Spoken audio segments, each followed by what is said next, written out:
Attention au Barça concernant Dani Olmo. Bonjour à tous et à toutes. J'espère que vous allez très bien depuis la dernière fois. Moi, ça va super. Au programme du jour, on va s'intéresser au cas Dani Olmo, puisque oui, l'urgence est de mise pour le Barça et Dani Olmo. Je vous en dirai plus dans cette vidéo. Et je vais aussi parler du Real Madrid et de Vinicius Junior. Donc avant de commencer, n'hésitez pas à vous abonner, à liker, à partager et à commenter cette vidéo. Merci à vous de votre soutien, ça fait hyper plaisir. Bon. On est parti pour parler du FC Barcelone. Et figurez-vous que ça commence à devenir très compliqué puisque Dani Olmo, pour rappel, est enregistré officiellement jusqu'au 31 décembre. Donc, je pense que vous voyez où je veux en venir. C'est que actuellement, Dani Olmo n'est disponible qu'avec le Barça jusqu'au 31 décembre. Sauf que dans le même temps, Andreas Christensen va revenir. Et il va falloir que le Barça fasse un choix délicat entre Dani Olmo ou bien Andreas Christensen. Puisque au mois de janvier, dès le début du mois de janvier, il y aura le mercato hivernal notamment qui va arriver. Et il va falloir que le Barça choisisse entre Dani Olmo et Christensen. Bon, je pense que vous comme moi, on sait quel va être le choix. Je pense qu'il n'y a pas de débat là-dessus. Dani Olmo va logiquement l'emporter face à Andreas Christensen. Malheureusement pour lui. Là, Hansi Flick, actuellement, il a vraiment une équipe sur laquelle il peut compter. Et il compte notamment sur Dani Olmo. Dani Olmo, là, pour moi, à titre personnel, je trouve que dans cette équipe du Barça, il est devenu indispensable. Bon, je dirais peut-être pas indispensable. C'est peut-être un terme... c'est pas qu'il ne l'est pas, mais c'est pas le terme, je pense, approprié. Mais disons qu'il fait vraiment partie de cette rotation du Barça. Et on a clairement vu, dès lors qu'il est rentré dans le Classico contre le Real, direct, sa qualité technique, sa justesse technique a d'ores et déjà fait la différence.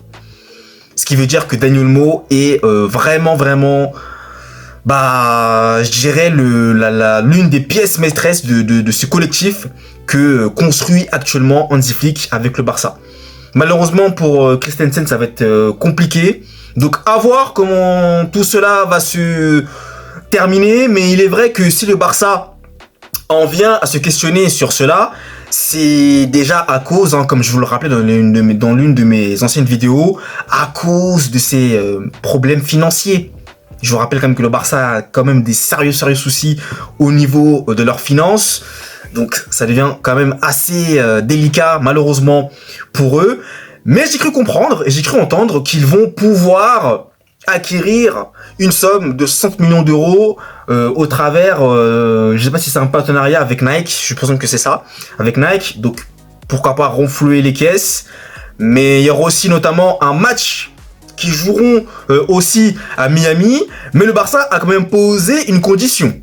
Et la condition, c'est de recevoir un gros chèque, une grosse somme. Bon, je sais pas si ça va suffire. C'est ce que j'entends, en tout cas, à voir. Mais Dani Olmo, ça serait vraiment dommage de se priver d'un joueur tel que lui. Moi, qui l'ai vu déjà au RB Leipzig, maintenant au Barça. C'est un joueur qui correspond totalement à cette équipe du Barça. Totalement. La Masia, il a la justesse technique, la simplicité, il joue simple, il ne force jamais son jeu. Toujours un coup d'avance sur son adversaire. Dani Olmo, pour moi, ça va être le choix à faire du côté du FC Barcelone. Et malheureusement, pour Christensen, ça risquera d'être compliqué pour lui. D'ailleurs, pour les remplaçants, pour les retours de blessures, attention, parce que je ne suis pas sûr, parce que bon, là, je dévie un peu du sujet, mais pour vous informer un petit peu, je ne suis pas certain que si Araujo revient et Christensen revient, ils vont sauter Koubarsi et Inigo Martinez en défense. Vu comment ils sont en train de faire des performances XXL, des masterclass, la concurrence est rude. Et Hansi Flick a maintenant son effectif là.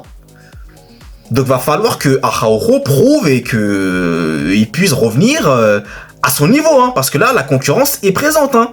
Et moi je suis pas certain que Cubarsí et Martinez sautent. Hein. Bon, j'ai dévié un peu du sujet. Mais donc pour conclure sur le Barça, va falloir qu'il fasse ce choix. Parce que Dani Olmo, comme je vous le répète et comme j'insiste là-dessus, n'est disponible que jusqu'au 31 décembre. Va falloir donc s'activer pour le Barça. Maintenant que cette page Barça est clôturée, on va s'intéresser maintenant au Real Madrid et Vinicius Junior. Puisque oui, vous le savez, tout ce qui s'est passé avec le Ballon d'Or et patati et patata, je ne vais pas revenir là-dessus. Bien sûr, vous le savez.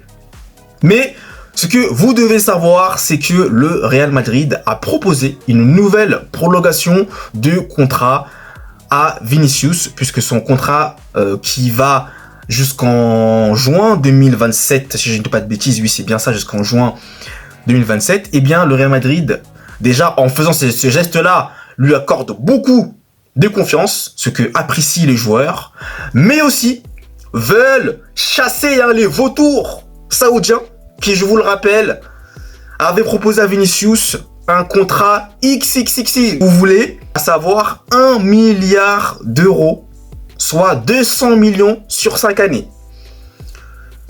Je suis pas sûr que ça puisse empêcher que Vinicius repense à cette offre-là, mais si ça peut eh bien, les écarter un petit peu un laps de temps, bon bah, on prend. Mais Vinicius Junior aussi, comme il l'a dit dans ses propos, il veut jouer au Real Madrid, il veut rester dans ce club, il veut marquer l'histoire et bah, ça fait plaisir d'entendre ces paroles-là de la part de Vinicius. Et surtout, eh bien, on a hâte, hein, j'ai hâte surtout de le voir à l'œuvre lors du match de Ligue des Champions face à l'AC Milan, puisque comme vous le savez, eh bien, le match qui aura lieu, qui avait dû avoir lieu ce week-end entre le Real Madrid et le FC Valence est annulé en raison des inondations qui malheureusement sont en train de faire de beaucoup de victimes. Et d'ailleurs, toutes mes pensées vont aux familles des victimes de ces inondations meurtrières terribles, malheureusement. Voilà pour cette vidéo. Donc, merci à vous de l'avoir suivi en intégralité. Et nous, vous le savez, on se retrouve très vite pour de nouvelles vidéos. D'ici là, passez un très bon long week-end. Allez, peace!